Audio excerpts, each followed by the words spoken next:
New year, but no new winner. Max Verstappen, still the driver to beat. Max Verstappen wins the season opener. He takes the Bahrain Grand Prix.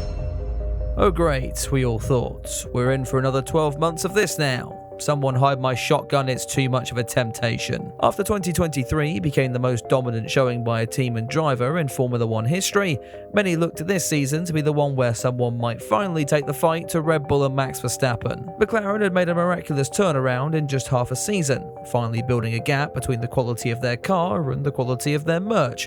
If they could carry that momentum through into 2024, we may just have a title fight on our hands, if you can even remember what one of those is. The Papaya team have one key weakness, however. No matter how strongly they end a season, they always end up starting the next one a million miles off the pace.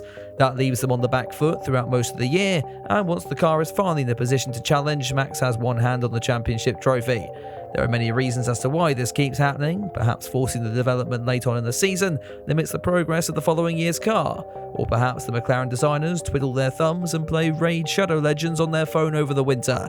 This isn't an ad, by the way, no need to skip forward 90 seconds. I remember scripting my season predictions video back at the start of the year, and initially I ripped into the team hard, suggesting that they would be the most disappointing outfit in the first round of the championship, and then spend the year continuing to follow that catch-up cycle. Then, if you remember back, I got rather ill and couldn't upload for a month. In that time, one of my symptoms was apparent delusion as I did a complete 180 on my script and said there'd actually be strong challengers this year. And come race 1 in Bahrain, I thought I cocked it up as usual. The opening round wasn't bad by any means, and still miles better than 2023 when the McLarens went round the Sakir circuit pissing themselves, but P6 and P8 at the flag was still viewed as a disappointment, given just how close the Woking squad were to Red Bull just a few months prior. The first proper sign of promise came 2 rounds later, when Max brought a bomb on board which wiped him out of the race in Australia, and Ferrari picked up the pieces with a 1-2 down under. Right behind them were the McLaren pair of Norris and Piastri, beating out the second Red Bull of Perez, who was meant to be picking up the pieces, but instead was falling back into old habits. Norris would then go one better in China, this time being best of the rest behind Verstappen, all while the team expected to be a laughingstock due to the nature of the Shanghai circuit.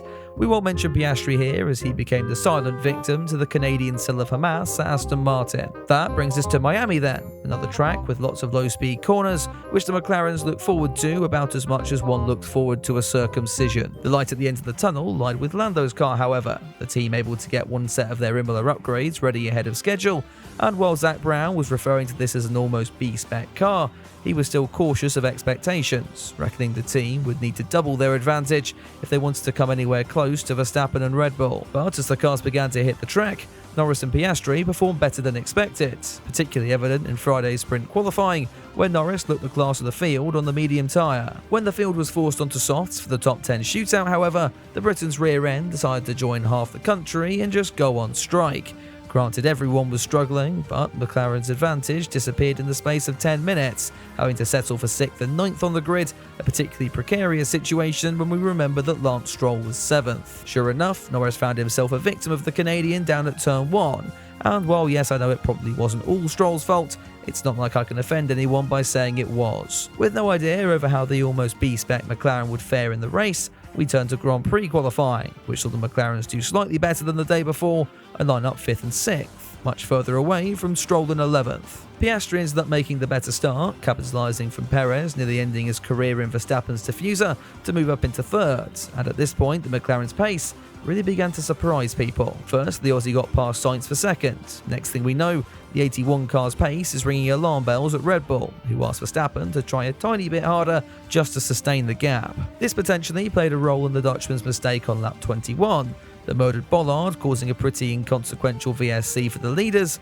though little did we know that a handful of laps later, things would get really interesting. Just after everyone besides Norris came into the pits, Kevin Magnussen killed Sargent to bring out a full safety car.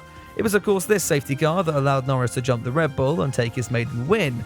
Could he have won it without this though? Well, if we look at the car's pure pace, then we can see that Norris was the class of the field once he got into the lead, running at a pace that even Verstappen was able to match on his more worn, hard tyres that the Dutchman had already had a falling out with. Even prior to the yellows, Norris was lapping very competitively, but he was running behind both Red Bulls, Ferraris and his teammate.